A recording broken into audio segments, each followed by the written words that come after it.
Welcome to Native Talk Arizona, Native Health's Native American Cultural Affairs program, presented by Native Health and KRDP 90.7 FM. I'm Susan Levy. And today on the phone with us is Frank Blanket, producer and director for First Nations Experience, and Sahar Kajerni, multimedia producer for First Nations Experience. Hello, Frank and Sahar, and welcome to Native Talk Arizona, and I hope I didn't mispronounce your last names, but welcome.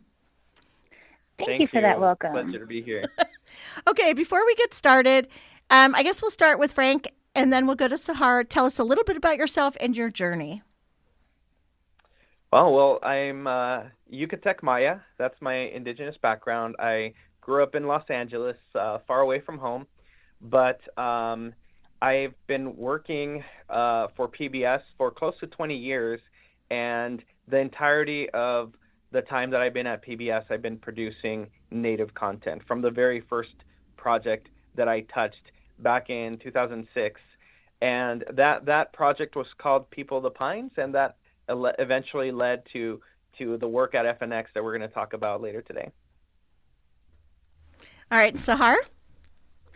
Hi, so my name is Sahar, and I am a multimedia producer here at FNX, and I got my degree at the University of Utah in Film and Media Studies. But actually, my first venture into video production was at the age of 16, created a PSA about the environmental dangers of contaminated water because we have mining in our community.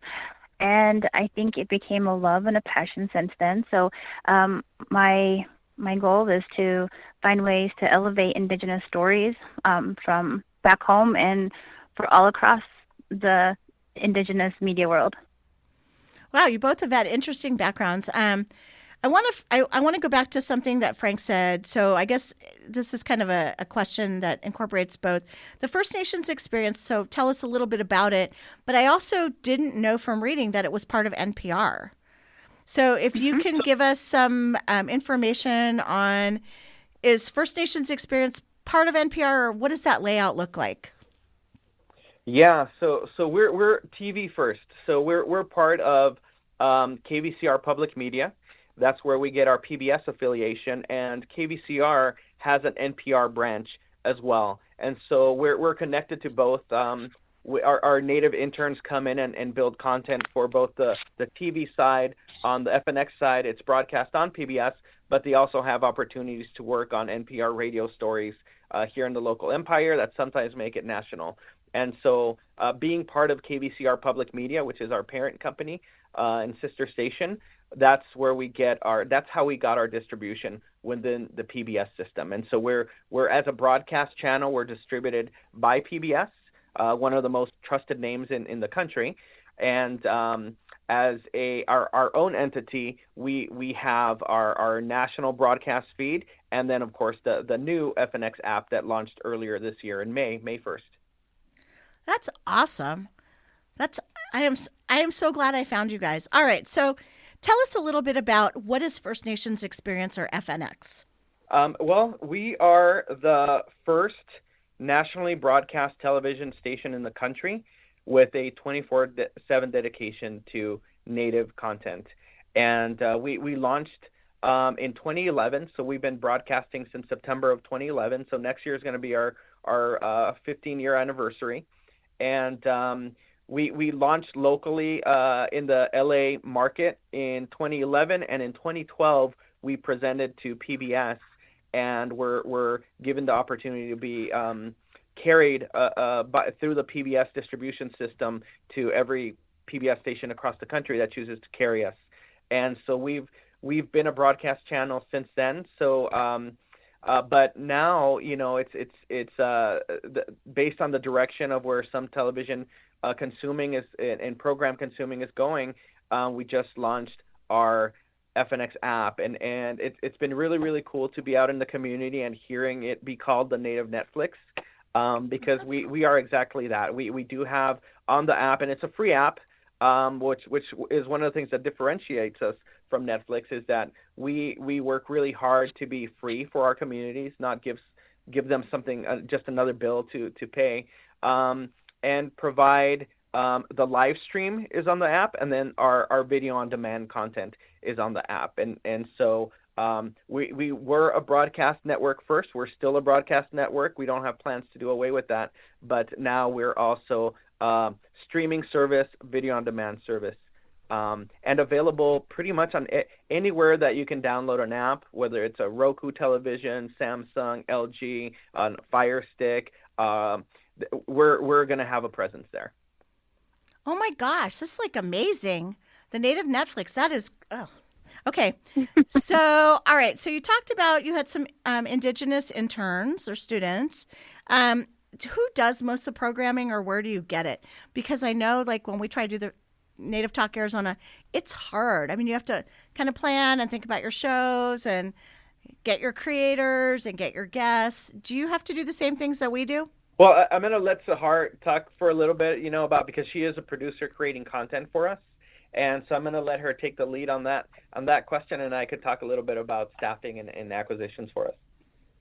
So our content, and this is something I really love, because if you think about our mission, I mean, it's simple but profound. Like our goal is to inform, inspire, entertain our audiences, and that's, where do we find content that celebrates resilience and accomplishment of our communities? Well, although I think for some outside entities that might be a hard find, but we have so many talented Indigenous filmmakers that we work closely with, or that we're meeting constantly.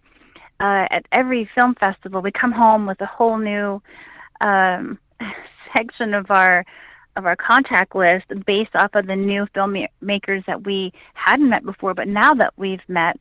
And I feel like every day we have, great conversations with folks, and those turn into lasting friendships that turn into acquisitions.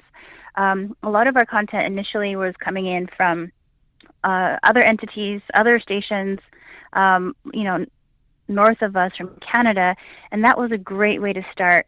But now we're seeing a lot of great films and series, or even interstitials that are coming out. So, I mean, I feel like wherever we go, we now have friends everywhere when we travel, and that's because people are excited about what they're creating, or excited about something else that they saw, and they can't wait. Like, I have to show you this the short film I just saw, or I'm working with, this new group, and this is what we're up to. So I feel like just by being authentic and being genuine and true to our mission, I mean, people have been really excited about what FNX is doing. Once you hear about it, you can't unhear. Like, you think, okay, this is exciting. How can I contribute? I think that's been something really advantageous for the station. So where do we get content? Now it's amazing. Content's been coming to us. I just wanted to add, we do build a lot of original content as well. So documentary work, music series, and Sahar helped launch one of our popular music series called Studio 49, and she continues to produce the Aboriginal Unity Experience, or AUX for short. And then we do a lot of documentary work ourselves, whether it's half hour or short form content. So not only does it come through the acquisitions, and like Sahar mentioned, when we launched the station in 2011, a lot of content. PBS only had a handful of programming that we were able to launch with, but APTN, Aboriginal People's Television Network in Canada, had a substantial, they already had a 24/7 channel up there. And so we launched with some of the content that they were producing. We launched with stuff coming from Maori TV in New Zealand. We had stuff coming from Australia, Aboriginal television. And then we are tip to tip of the Americas when we're looking at Native American content, right? So we have a lot of languages that come from south of the border, tip to tip of the Americas, getting into further north from Alaska. So we have a pretty extensive library coming from all walks of indigeneity. So I'm just thinking, like, some of the guests that we've had would be absolutely great for you guys. We've had a number of filmmakers on that we're going to have to send to you. So excellent. We love it. Send them over. Yeah, I mean, I'm just thinking about some of the guests that we've had. So I know that I saw somewhere that you've done 500 different shows. Is that right? Did I see that? Locally, here at the station, that sounds about right. As far as like what we've produced as an individual organization, and but I mean, there's thousands of hours that have come through the station since we first launched in 2011. And when we first started programming the station, we were doing it at 6-hour blocks. Then it turned into 8-hour blocks and 12-hour blocks, and pretty soon, like, we were able to fill our broadcast space with 24 hours of programming. That's awesome. All right, so let me ask you this. So if somebody wanted to submit some content to FNX, how would they do that? So our fnx.org is our website, and there is a contact us. There's a contact page under our fnx.org, and that will take you to different types of inquiries and acquisitions. If you're looking to submit content to us, acquisitions is the subject matter that you would select. And even if you just want to give us feedback, fnx.org has a section there where you could contact us, and there's at least 4 of us that will get questions that come into our contact form. So we're pretty good at responding. That's amazing. Oh my gosh, I can't believe it. So like the native Netflix. Okay. All right. So I know that I'm not sure when this show is going to air, but I do know the reason I saw your stuff was the Navajo Highways. And knowing that you're going to be carrying that, are you only carrying the Christmas special from him, or are you going to be carrying a lot of the Navajo Highways programming? Go ahead, Frank. Okay. Or did I put you on the spot? Sorry about that. No, this is good thing. Sahar's from Navajo Nation, so I was wondering if she was going to take this, but we are involved with the entirety of season 1, and Okay. so you could find season 1 on our app. You could find it on broadcast, and you could find it on our YouTube channel for everybody, right? International markets where we're finding. So our app is currently just U.S. based. In 2026, our app will be international. But in the meantime, we had a lot of people that wanted to take a look at the content that we were creating, and so Pete, the creator producer for Navajo Highways, was asking us about Germany. Right, he has a big German following, and so do we as an organization. And so we're like, well, let's work on that. And so the entirety of the series is on broadcast, on the app, and on our YouTube channel. And so of course our YouTube channel is also free. I mean, we encourage you to subscribe to it because there's a lot of things that happen on our YouTube channel.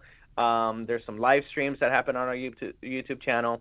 But you could find all of season 1. You can find the Christmas special, and season 2 is actually coming pretty soon. So it's a series that encompasses everything that we want as a station. It is going to engage our youth, make them feel represented. It is going to entertain our older generations. I think it's a program that crosses across all age groups, and it's really a program that is for everybody. You don't have to be Navajo to enjoy the series. You don't have to be Native to enjoy the series. It's just a great children's program, very much like Sesame Street, very cinematic, and you can watch every single episode on one of the FNX platforms. Wow. Okay. I was being shy about it because I was the production designer for that project. So it's cool to have both the behind the scenes and to be a part of the broadcast entity. Wow. I'm so glad you guys are going to carry that. As you're talking, a couple things that I'm thinking about. One, we had a guest on recently. Well, we've had a lot of guests that I think should definitely contact you through acquisitions, and I'll put them in touch with you. But I also think we just interviewed somebody last week, and she's doing, it's called the So'o Story Time. And I thought that might be something. And then I was just thinking about the videos that we've done here. We've done like a whole Blue Corn series that we've had, I don't know, and some of them have had 300,000, 400,000, 500,000 views on some of our cooking series. Yeah. But I'm just thinking, wow, okay. you kind of are doing what I dream about doing, is that we would have some of that as well. But anyway, I wanted to find out who funds FNX or First Nations Experience. Is that funded through PBS, or is that individual donations, or how does that work? We our grant to launch the station. So we have a founding partner, the Yahavitam of Seminole Nation, helped us get FNX off the ground. We would not exist without the partnership that they so graciously, gave us a grant to launch the broadcast channel. That partnership started in 2009, and it's continued throughout the years. And most recently, they gave us the grant to help us launch the app. And so we got our initial startup grant from Yahavitam of Seminole Nation. Now we're having other tribes that are supporting us. We are still donor supported. So individuals do still write checks to the station or subscribe to be ongoing givers, just like in any other PBS station at different tiers. But yeah, we've unfortunately we're hit by CPB cuts when the CPB funding went away. But I think the bigger impact that we saw from that is some of the films that we were going to carry. There was at least 10 titles that are no longer going to come to fruition. And though we are trying to contact some of those filmmakers to see how we can help them, to see if we could still make them possible. It is tough, with some of the federal funding that went away. We are a DEI project, right? So I think a lot of diversity and equity programs were hit hard. A lot of Native programming was funded through that, but we're resilient.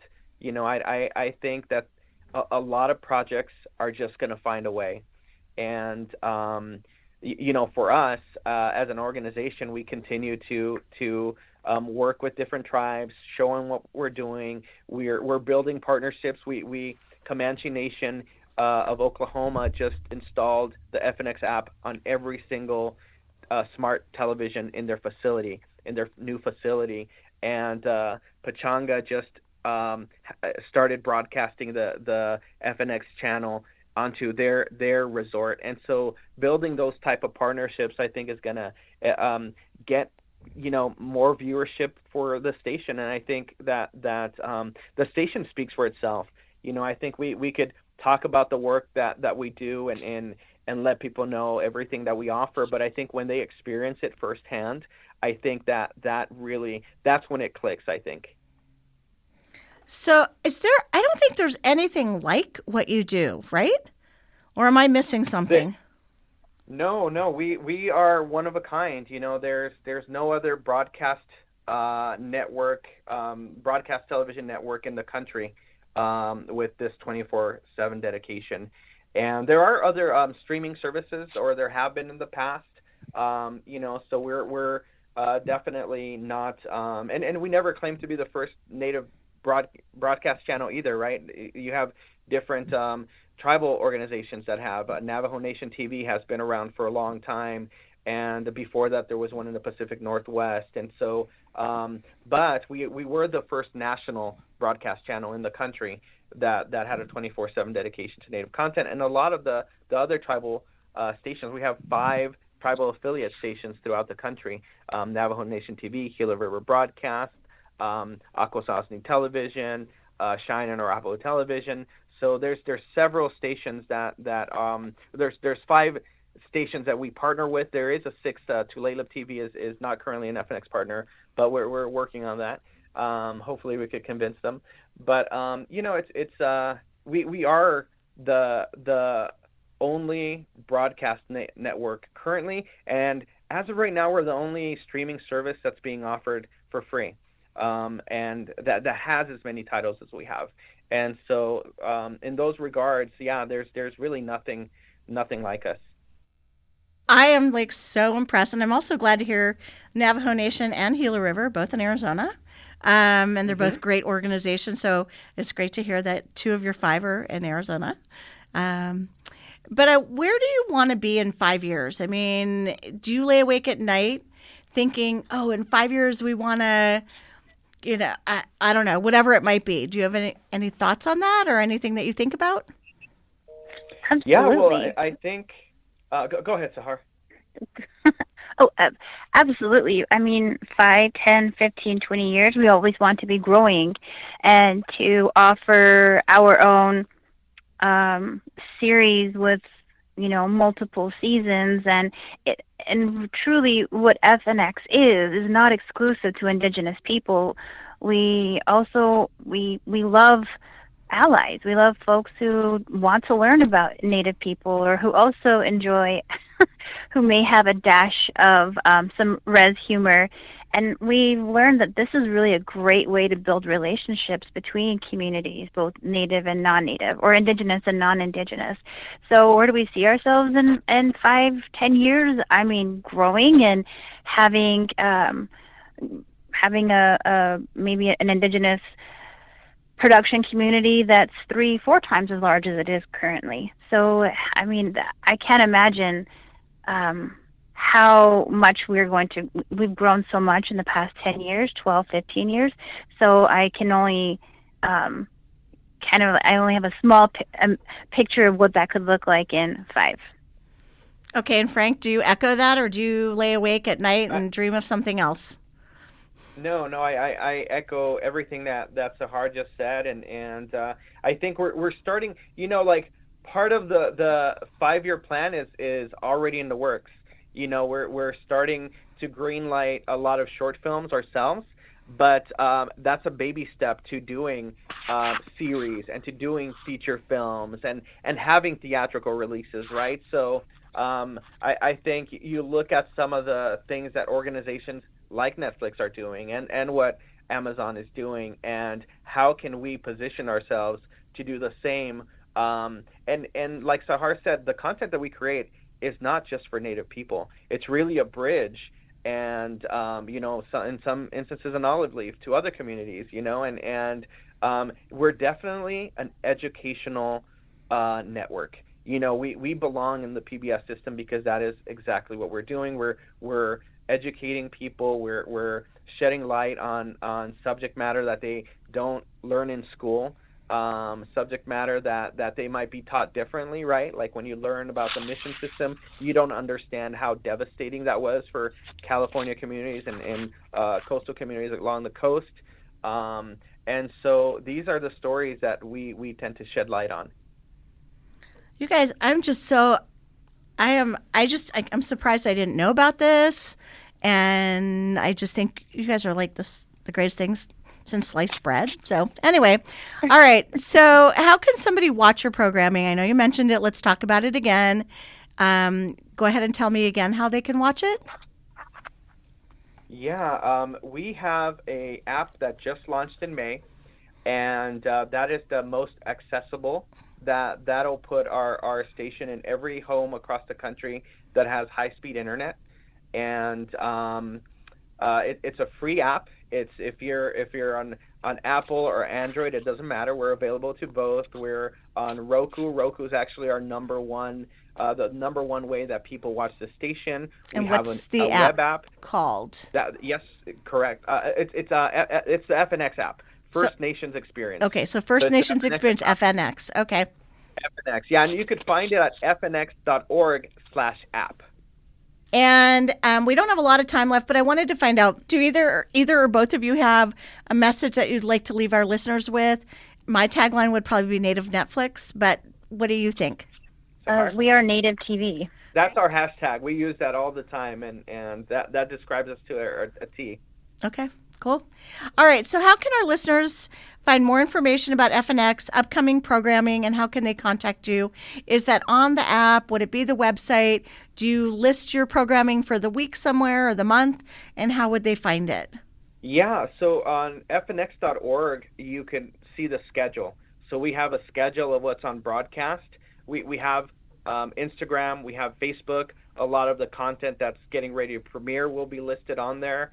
We have a YouTube channel that we encourage people to subscribe to because a lot of content is also released that way. The main way to get information about us is at fnx.org, and on the app you could watch the live stream of the channel on the app, and that's always we strive very hard to keep that free for as long as we exist. Okay, if you guys could send us, a little off topic, if you could send us some JPEGs of the things that you're doing, we would love to put them on our social media. We don't have as many followers on Instagram as you do, but we do have about 48,000 on our Facebook. Wow, that's great. Yeah. So, and then we have a newsletter and a website, but we'd love to push that out and let people know, like Navajo Highways and the other things that you're doing. If you can send that to us, that would be great. But we're pretty much out of time. So I wanted to find out, if somebody wanted to contact you, how would you recommend they do it? Would you want them to DM you versus on your Instagram, or would you want them to go to the website and contact you, or what's the best way? I think the website is the best way, because we have so many eyeballs and we're less likely to miss anything. And Frank? Yeah, that's what I was going to say. fnx.org is the contact page at fnx.org will be under our About Us, and that is the best way to contact us for anything, for feedback, for acquisitions. If you have questions for us, that is the best way, and that goes to the most eyes. Awesome. Well, I want to thank you both for coming on. I have had so much fun learning about what you do, finding out about this. I'm just shocked that I didn't know that. And hopefully getting a lot more people to watch all of your content and sign up for the app and enjoy themselves. But thank you both for coming on and telling us more about FNX. Thank you. We appreciate you spreading the word. Coming up next on Native Talk Arizona, we'll learn about the Phoenix Hoop Dancers with Michelle Curley. Support for KRDP 90.7 FM comes in part from Native Health, with 2 locations in Phoenix, 4041 North Central Avenue, Building C, near the corner of Central Avenue and Indian School Road, and at 8800 North 22nd Avenue. Native Health is also located in Mesa at 777 West Southern Avenue, near the corner of Southern Avenue and Extension Road. And Native Health provides primary medical services at the new Guadalupe Health Center, 6725 South Priest Drive in Guadalupe. Native Health provides primary medical, dental, behavioral health, WIC, and wellness services for the urban Native American community. For more information, call 602-279-5262. Or visit our webpage at nativehealthphoenix.org.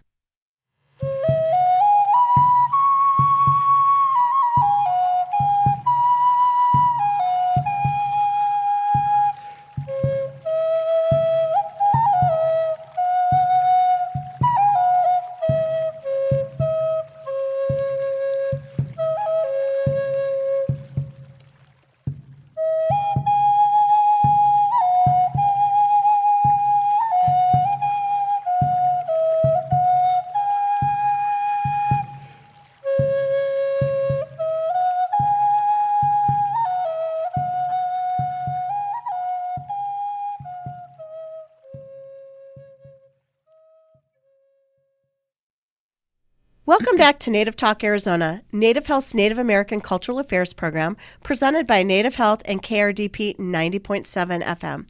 I'm Susan Levy. With us today, we have Michelle Curley, and she is mom of Dakota Storm Nuz, and he's a Valley Hoop dancer and part of the Phoenix Hoop Dancers, and Michelle's going to tell us about his journey and then also about the Phoenix Hoop Dancers and the group. So welcome, Michelle. Thank you so much for inviting me to come here today. I'm going to introduce myself in Navajo. Yad my name is Michelle Curley. Tkachin Inchla, Twedichin Bushichin. And what I said is that my name is Michelle Curley, and I am red running into the Water People clan, born for the Bitterwater clan. I grew up at the Grand Canyon, and my grandparents are from Red Lake, Arizona. I have 2 sons, Taylor and Dakota. Taylor will be graduating in a few months, and Dakota is in the 5th grade. And he's a hoop dancer. And he's a hoop dancer, yes. He's been hoop dancing for about 3 years. Wow. Okay, how about Taylor? Taylor is 22 years old, and he is graduating from the University Technical Institute of Automobiles. So he's got a couple more months left. So Congratulations. Thank you. Almost graduated. And yes, so he has a certificate in cybersecurity, and then he wanted to push that over into the car industry because that's where the future is going. So he's a step ahead, I guess you can say. that's very cool. Well, congratulations. Thank All right. you. So let's talk about Dakota. Since we're actually, well, I'm interested in both, but I want to hear about Dakota. And you said that, so he's a hoop dancer.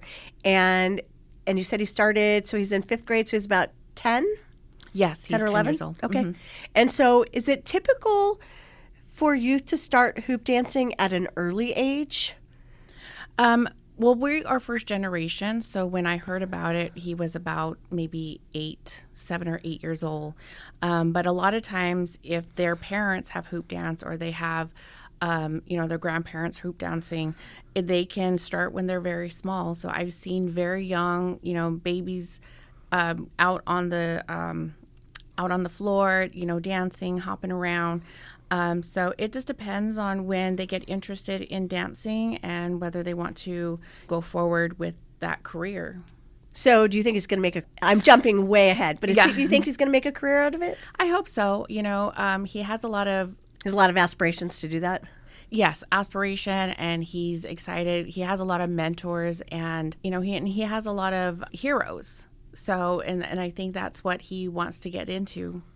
That's cool. Yes, I know it takes a lot of work. it does. It's a lot of practice and a lot of sessions for him. And we're constantly practicing. He's constantly listening to the music, and every time he hears a beat or a drum, his feet start dancing. We're in the grocery store and he just starts dancing in the aisles. So it's any chance he can get, he listens. He's learned to listen to the beats of the music. That's cool. Yeah. All right. So when they learn hoop dancing, do they have somebody? Do you take lessons? Does somebody meet with you and say, hey, this is how you start? I mean, it's very intricate, and I know it's very timed, and I know there's competitions. So does he do that? Like, does he meet with, somebody from the Duncan family or somebody else who's known that says, hey, this is how you start. You're first going to start on your steps, and then you're going to start with the hoop. Yes, so we recently joined about 3 years ago to the Arizona Ballet, and the only reason we heard about Arizona Ballet was because 4 years ago his dad had passed away, and he was having a lot of trouble with school, and I didn't want him to not be able to talk about it, not be able to feel the feelings that you're supposed to have when someone passes away, especially that close, and I could see him spiraling. And at that time also, he had broken his arm. The doctors were telling us that he had to do a lot of bone strengthening and physical therapy, but his grades were dropping. He was kind of being quiet and not being as active as he used to be. So I went to a parent committee in our district, and there I was looking for other parents that maybe had the same story or the same help that I was looking for, a spiritual connection, some kind of help that we needed as Native Americans. So a parent, an auntie, actually told me that the Arizona Ballet, had a program that would teach the youth about hoop dancing. So we signed up, I got him in there, and then a few months had gone by and his arm started getting stronger and stronger, and so was his attitude towards school. And then he started becoming more sociable. He came out of his shell, and now he's getting awards at every quarter and getting straight A's. We still have our moments where he will ask about his dad, and I'm just glad that we can communicate and be candid about his feelings and his understandings of life and death. But I know that by him being around his great teachers and mentors like Eva Big Horse, Sky Duncan, Ken Duncan Sr. and Jr., and also Talon Duncan, have helped him in more ways than one. I'm so grateful for this organization to help parents like me find ways in the city to stay culturally connected with our children, as we are first generation dancers, so I'm learning as well. So at Ballet Arizona, you come in and you say, hey, like Hoop Dancing 101. And it starts twice a year, whatever they do. And then you come in and then they take a lot of students. I assume these are all under 18? Yes, they're all under 18. Okay. They have a beginner's course, an intermediate, and then advanced. So then you would meet with a mentor. So whether it was, you said Ava or the Duncans or whoever, then they would come in and they would show you like, oh, this first thing is your step. And then you're going to get your step down. And then we're going to try one hoop. And then do you go in every week? Yeah, we went in every week, and there's about 2 sessions a year for a few weeks, and they work very closely with the students, and and they talk to them. They teach them how to introduce themselves in their own language, because there's many different tribes, and they try to tell them, ask your parents, introduce yourself. This is what you're going to need to do when you start performing and start going to events. So they are preparing them to, speak about themselves. That's cool. I mean, I know the Duncans, they travel extensively throughout the world. I mean, I know they've been everywhere. Yes. All right, so we're going to backtrack a little bit and talk about the Phoenix Hoop Dancers. So when all these students get together and they finish or they're progressing in their training, you said there's 3 different levels. Then parents who are interested can join, if they have children under 18, join Phoenix Hoop Dancers, right? Yes. And it's like a collaborative, is this the right word? Community. Or group community. Mm-hmm. And so then they would just call and say, hey, I've got, I have a 12-year-old who's beginning or intermediate, and I'd like to be part of this group. It's like a networking, social?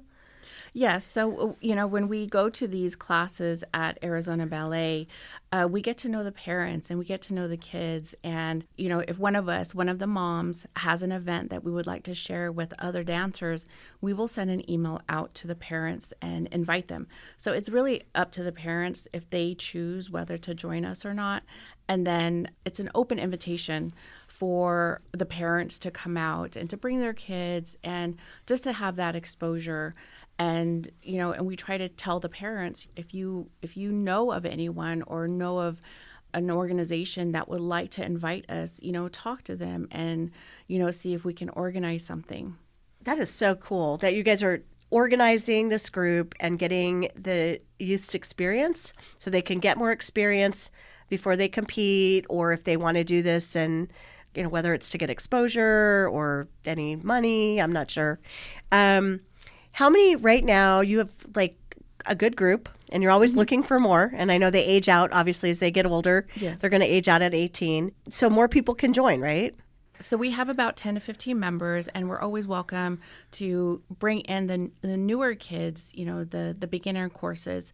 And, especially with the intermediates and the advanced students, they're always willing to help the little ones too. And then Dakota, is he considered intermediate or advanced at this point? He has actually transitioned to the advanced group this year. So he's with the bigger kids, and he's like one of the youngest ones, part of the group. And, he loves it. He's made really good friends with, the kids there. And I'm just glad that he's open and willing to make new friends as he's out and about. But like his self-esteem must be soaring. I mean, yeah, he's really now is. Advanced, and that's like a big deal. It is, especially for him. And, I was so afraid that he was going to be very quiet, not sociable. But with this organization, it has helped him to thrive and to really be open.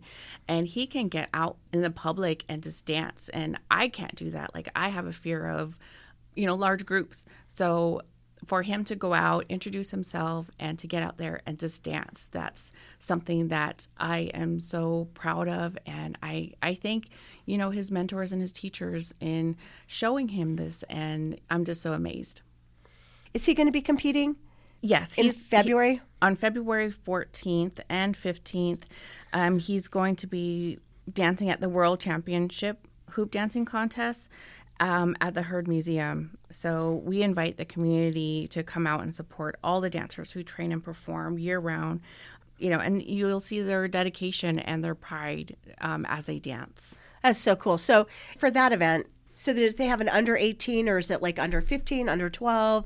What are the ages on that one?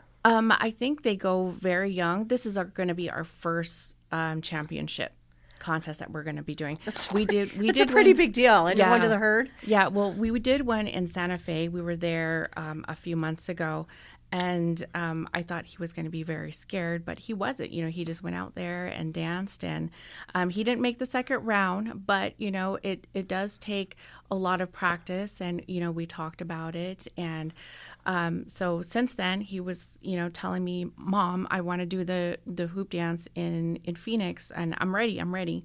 So he's been practicing every day, and, he's just, I think he's ready. I think he's ready to get out there and to compete. So I've never been to the herds event. So typically you said they have different rounds. So Yes. everybody will perform, and then, so let's say 10, just to make numbers easy. If there's 10, then how many proceed to the next round? So I know that if there are a lot of kids that sign up, they will do, I think, 2 dancers per song until they get to the next level. And then it goes into, I think, the teenagers, and then it goes even to the adults, and then the older generation. So there's so many different generations at this event, and it's always great to see, from the little babies to the grandparents dancing, and it's both men and female. We went last year just to support his friends, through the organization, and he was just amazed at how many people were there and how many of his heroes were there. He watches a lot of YouTube videos, so that's where he practices and gets his new moves.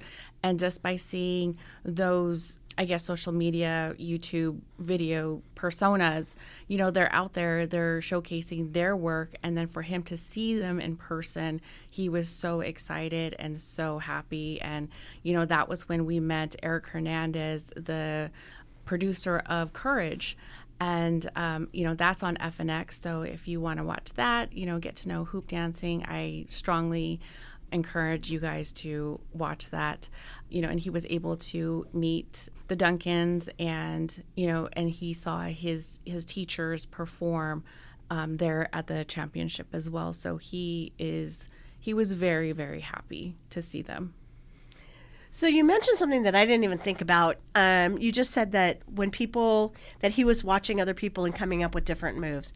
So there are different moves, or different styles, or different tricks. I don't know if tricks is the right word, or techniques. Techniques, yeah. So he watches a lot of videos, and then he tries to mimic what he is seeing, and then he'll practice it, and then he's trying to come up with his own style right now. So anything that can help him make his moves and to coordinate his routine, like anything helps him.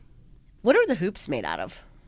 So originally they were made out of, it was traditionally made out of willow wood. And now that it's, the 21st century, we use PVC piping. Oh. And we use the electrical tape to create the colors and to create the designs on the hoops. So they're lighter weight now, maybe, but just that probably that you're bouncing them and throwing them, and it's a little bit easier to deal. Maybe. Yes, because a willow wood would break, with all of the extravagant moves that they would do, and the bending of the hoops, it would technically really break, I guess. But the PVC piping, it bends a little bit easier, and you can make them any size that would fit that person, and so it's a lot easier for them to handle. Okay. All right. And then I'm assuming their regalia is all custom made. Yes. And expensive, and takes a lot of time and talent. It takes a lot of blood, sweat, and tears making the regalia. Like I said, I'm first generation, so I was learning, and I was studying and looking up all the different types of colors, and then a lot of times I would ask my son, what colors are you looking for? What kind of design are you looking for? So he would come up with these ideas, and his current design on his outfit really came from the Diamondbacks, because he danced at the Arizona Diamondbacks Native American Recognition Day. And so we did a little bit of design and the colors from the Diamondbacks, and and that's what he stuck with. So once he outgrows his outfit, then we'll look at the different colors again, and then start over with a different type of regalia for him. Did you make it, or? I did. Yes, I did. So, and how long did that take? It took me about a month just to kind of get the shapes and the lines and sewing.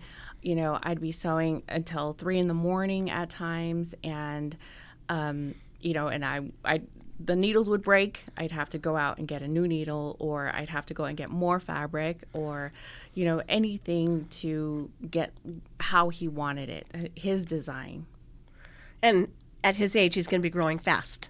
Oh, yeah. And so you're going to have to keep making these. Yeah, so he's going to be growing for a while.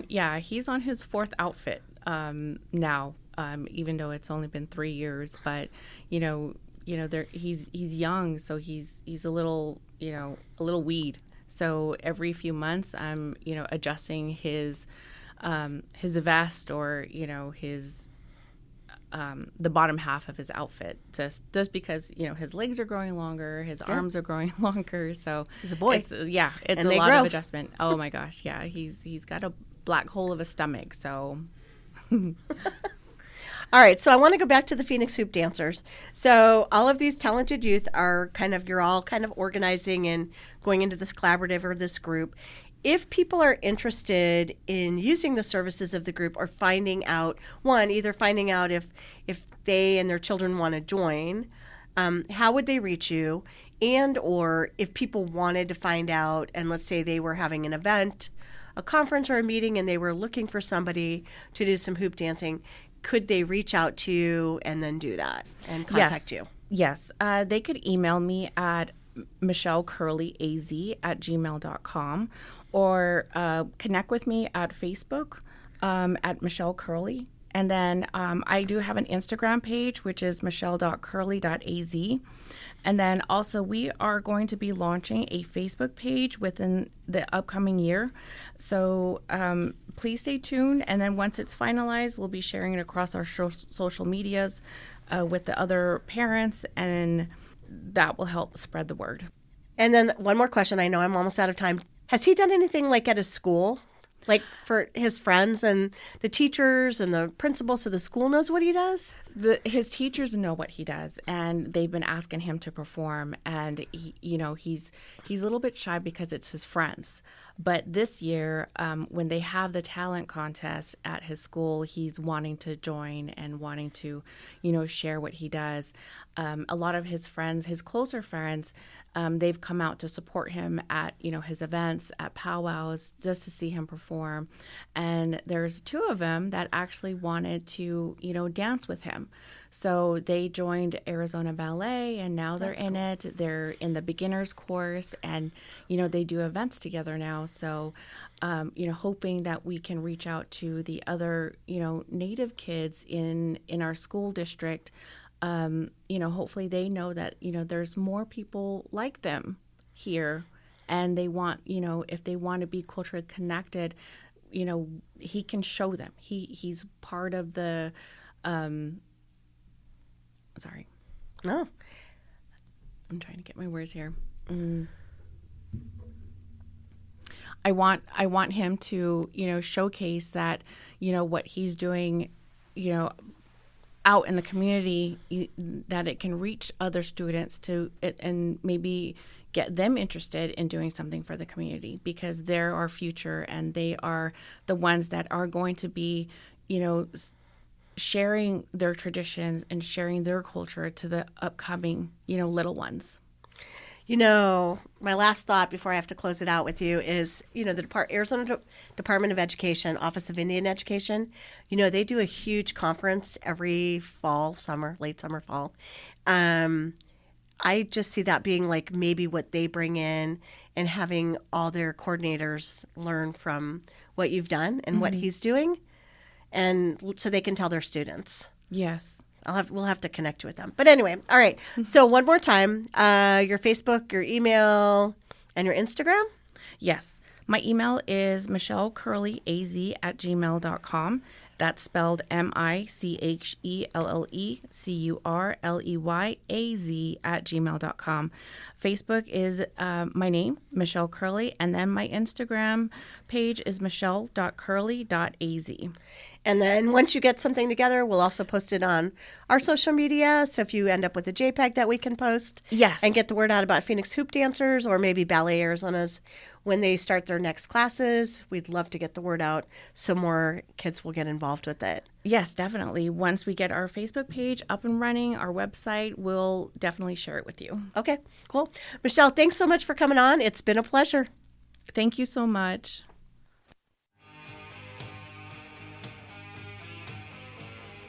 Thank you for listening to Native Talk Arizona, presented by Native Health and 90.7 FM KRDP. Our executive producer is Susan Levy.